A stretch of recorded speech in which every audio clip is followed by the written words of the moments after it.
치에코는 기묘한 아이였다.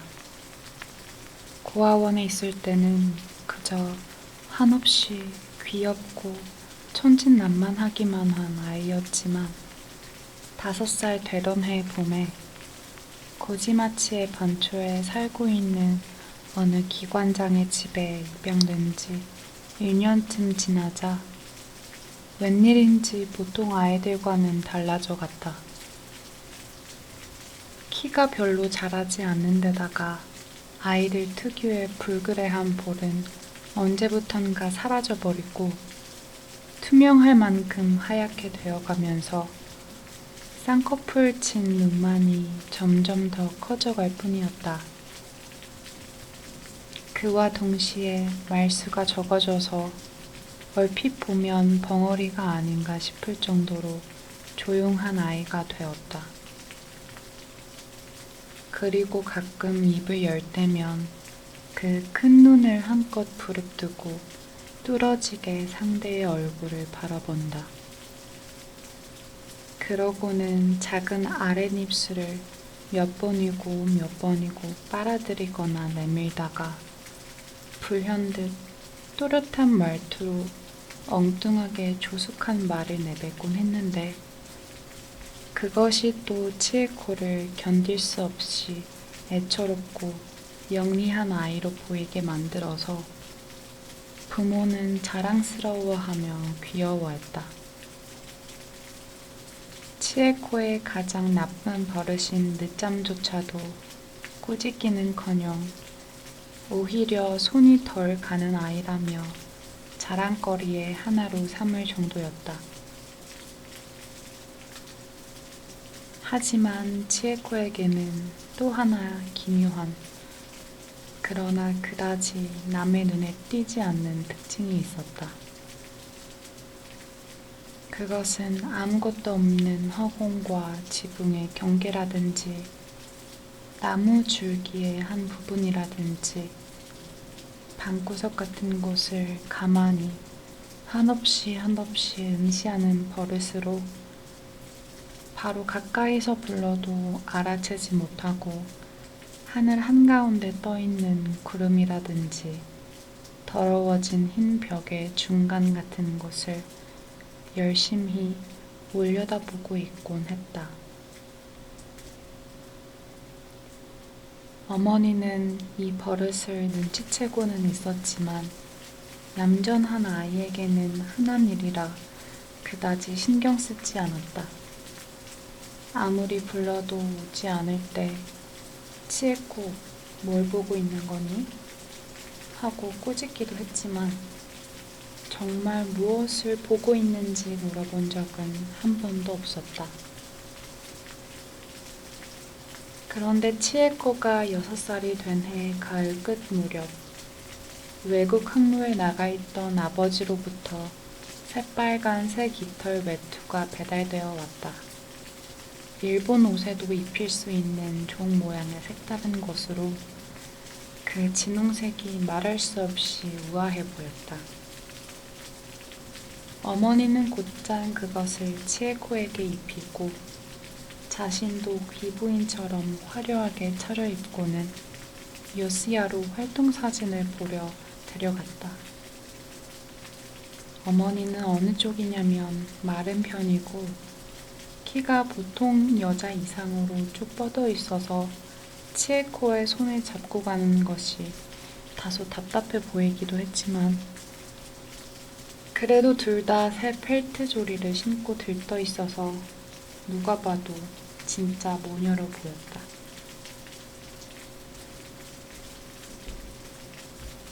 활동 사진이 끝날 무렵부터 바람이 휙휙 불기 시작해서 제법 추운 별이 가득한 밤이 되었다.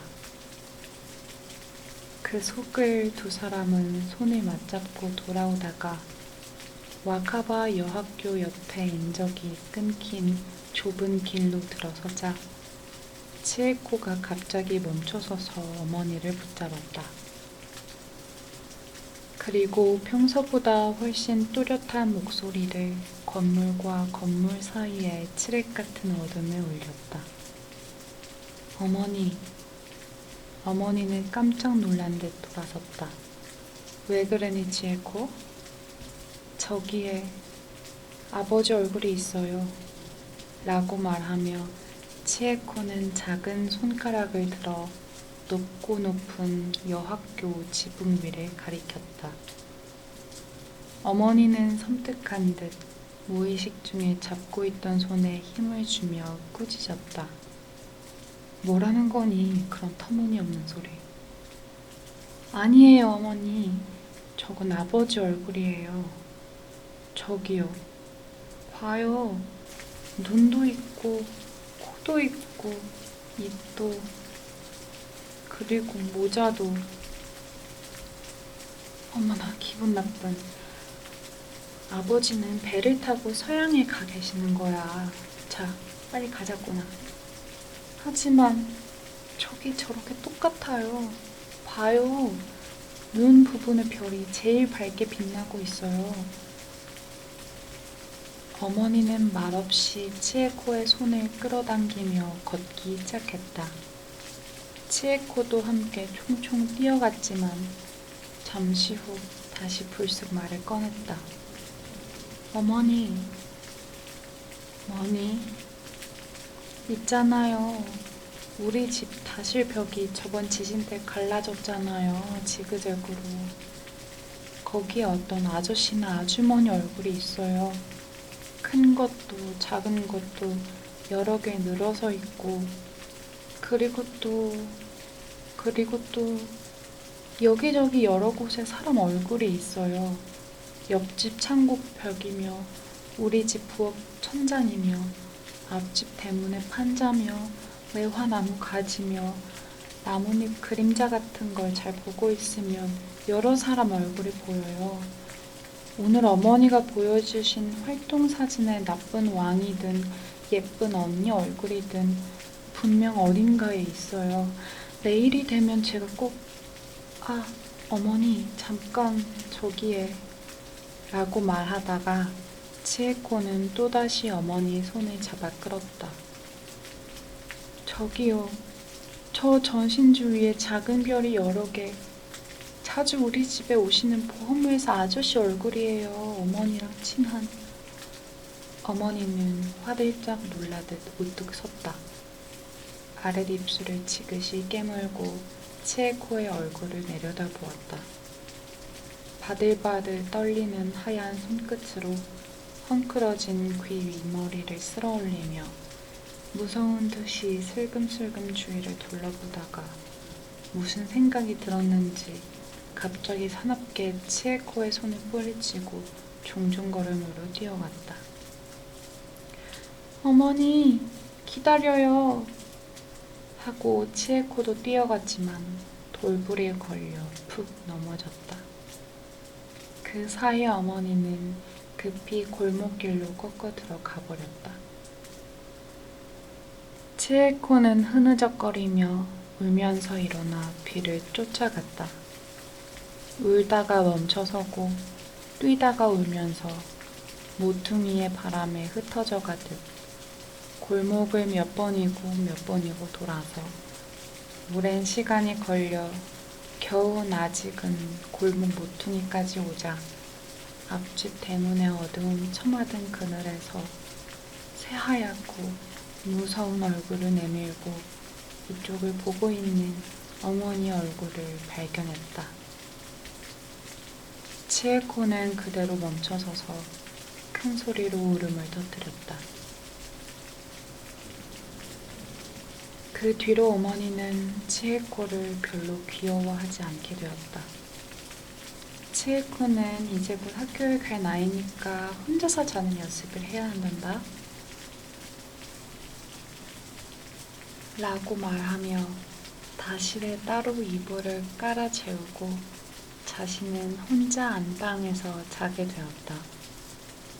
활동사진 같은 것도 그 후 한 번도 데려가지 않고 자신만 아침 일찍부터 화장을 하고 나가서는 밤 늦게까지 돌아오지 않는 날이 계속되었다.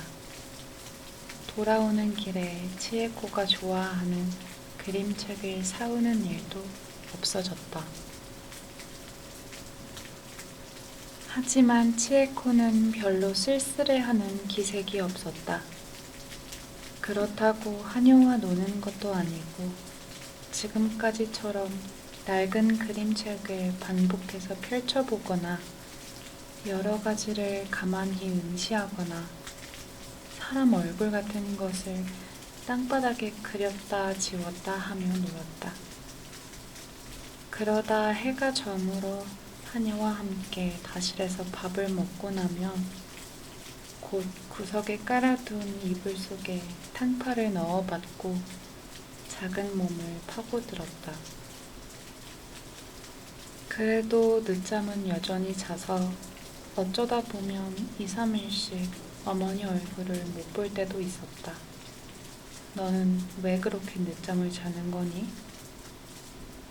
어느 날 아침 드물게 나가있지 않은 어머니가 이렇게 물었을 때 치에코는 여느 때처럼 어머니 얼굴을 응시하며 아랫입술을 우물거리다가 비웃고 조심스럽게 이렇게 대답했다. 있잖아요. 저 어머니랑 같이 안 자게 된 다음부터 한밤중에 꼭 눈이 떠져요. 그러면 전등이 꺼져서 깜깜해요. 그리고 위쪽을 가만히 보고 있으면 앞집이나 옆집이나 우리 집 마당에 있는 쓰레기나 돌멩이 같은 게 여러 사람 얼굴이 되어서 여러 개 보여요. 그리고 그걸 계속 가만히 보고 있으면 그런 사람 얼굴들이 다 합쳐져서 어느새 아버지 얼굴이 되는 거예요. 그리고 그걸 더 한없이 보고 있으면 마지막엔 꼭 저를 보고 빙그레 웃으세요. 그러면 그 아버지랑 여러 가지 놀이를 하는 꿈을 꿔요. 크고 큰 배를 타고 아름답고 아름다운 곳에 가거나 그리고 안 되는구나 아이 주제에 한밤중에 잠을 못 자다니 곤란하네. 어떻게든 해야겠어. 라고 말하며 어머니는 약간 창백해진 얼굴로 치에코의 큰 눈을 못마땅하게 바라보다가 이윽고 갑자기 일부러 환하게 웃으며 손뼉을 쳤다. 아, 좋은 생각이 있어, 치에코. 엄마가 맛있는 약을 사다 줄게. 그걸 먹으면 꼭 잘 잘 수 있고 아침 일찍 일어날 수 있어. 밤에 잘 자고 아침 일찍 일어나는 습관을 들여놓지 않으면 나중에 학교 갈 때 곤란하니까. 응? 치에코는 의아한 얼굴을 하면서도 얌전히 고개를 끄덕였다.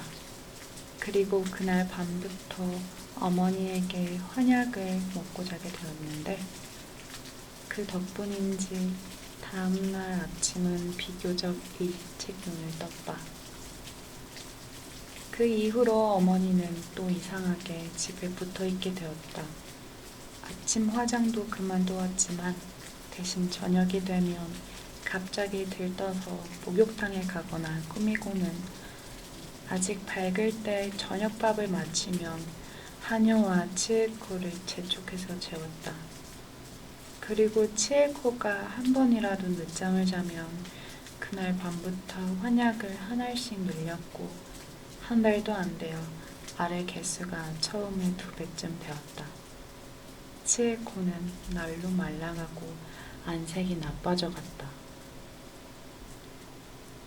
그러던 중에 다음해 2월 말에 치에코의 아버지가 긴 항해에서 돌아왔는데 현관으로 뛰쳐나온 치에코를 보자 깜짝 놀라더니 부르떴다. 어째서 이렇게 된 거냐? 하고 성급한 듯 굵은 팔을 끼고 뒤따라 나온 어머니에게 물었다. 하지만 어머니가 진지한 얼굴로 두어 마디 변명하자 곧 납득한 듯 끼고 있던 팔을 풀고 힘차게 고개를 끄덕이며 구두를 벗었다. 그러고는 두루마기로 갈아입고 치에코와 나란히 저녁 밥상에 앉아 술잔을 여러 번 기울인 아버지는 붉은 도깨비처럼 되어 큰 소리로 이번에 처음 간 러시아 이야기를 했다.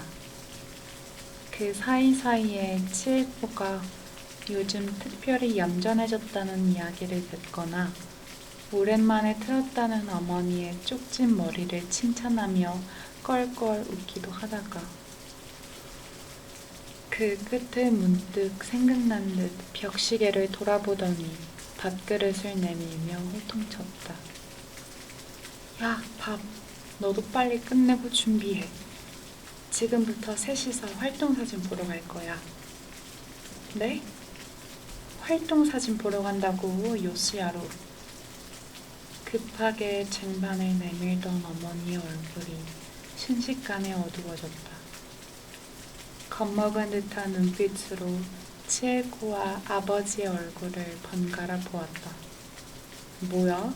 활동사진 싫어하게 됐나? 하고 아버지는 젓가락을 든 채 이상한 얼굴을 했다.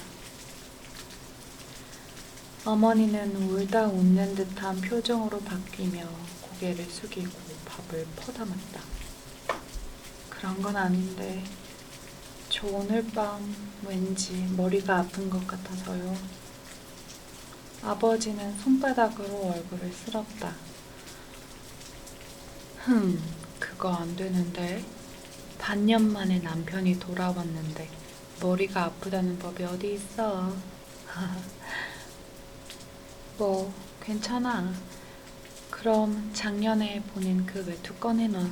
치에코의 빨간 깃털 그거. 그건 내가 런던에서 산 건데 일본에 갖고 오면 50년 이상 하는 물건이야. 이 동네에서 저런 걸 입은 애는 없을 거다. 없겠지. 없을 수밖에. 그거 입혀서 둘이 갔다 올 테니 너는 머리 아프면 먼저 자고 있어. 안방에 가스난로 틀어놓고. 하하, 오랜만에 셋이 나란히 자는군. 허허, 그래도 조심해야 돼. 그렇게까진 아닌데 오랫동안 쪽머리를 안 틀어서 그런 것 같아요. 하고 어머니는 차를 따르며 애교 부리듯 풀 죽은 목소리로 말했다. 아니야, 안 돼. 그런 소리 하고 무리하면 안 돼. 올해 상하이에서 장티푸스가 심하거든. 뭐, 나? 나는 괜찮아. 이 위에 망토를 입고 갈 거야. 모자는 사냥 모자가 좋겠어. 그리고 트렁크 구석에 포켓 위스키가 있으니까 망토 주머니에 넣어도 일본은 춥거든. 하. 활동 사진을 보며 위스키를 홀짝홀짝 마시던 아버지는 더욱 기분이 좋아져 돌아왔다. 요스야 미스케에서 전차를 내리자 굵고 탁한 목소리로 콧노래를 부르며 치에코와 뒤따르고 앞서거니 하다가 이윽고 와카바 여학교 옆 어두운 곳에 들어서자 꼭 작년 가을에 어머니와 멈춰섰던 곳 근처에서 치에코는 또 딱 멈춰섰다. 야, 빨리 안 오냐? 무서우냐? 자, 아버지가 손잡아 줄게. 하고 두세 걸음 앞서가던 아버지가 비틀거리며 되돌아와 보니 치에코는 어두운 길 한가운데 멈춰서서 열심히 하늘을 올려다보고 있었다. 뭐야? 뭘 보고 있는 거냐? 저기 어머니 얼굴이 어디에? 하고 아버지는 허리를 낮춰 치에코의 손가락 끝을 투시했다. 하하, 저거냐? 하하, 저건 별이 아니냐? 성부라는 거지 저건. 하지만 어머니 얼굴이랑 똑같아요. 그렇게 보이는구나. 자요, 아버지. 저 작은 별이 여러 개 있는 게 어머니 머리카락이에요. 늘 틀고 계시는. 그리고 두 개 반짝이는 게 입이에요. 모르겠는데. 하하. 그리고 하얗게 몽글몽글한 코가 있고, 그리고 저 아저씨 얼굴이 저기서 어머니 얼굴이랑 키스하고 있어. 하하하, 농담 아니다, 치에코. 그 아저씨가 뭐냐? 저 몰라요. 하지만 예전부터 매일 밤 우리 집에 오셔서 어머니랑 같이 안방에서 자요. 저렇게 빙그레 웃으면서 키스하거나 입을 벌리거나 라고 말하다가 치에코는 입을 다물었다. 깜짝 놀란 듯 눈을 동그랗게 뜨고 아버지 얼굴을 보았다. 쪼그리고 있던 아버지는 어느새 어둠 속에 우뚝 서 있었다. 양손을 품에 찔러 넣은 채 치에코의 얼굴을 뚫어지게 노려보고 있었다. 치에코는 그것을 올려다보며 금방이라도 울음을 터뜨릴 듯 눈을 껌뻑거렸다. 그리고 변명하듯 머뭇거리며 작은 손가락을 들어 올렸다. 저번에는 저기에 아버지 얼굴이 있었어요.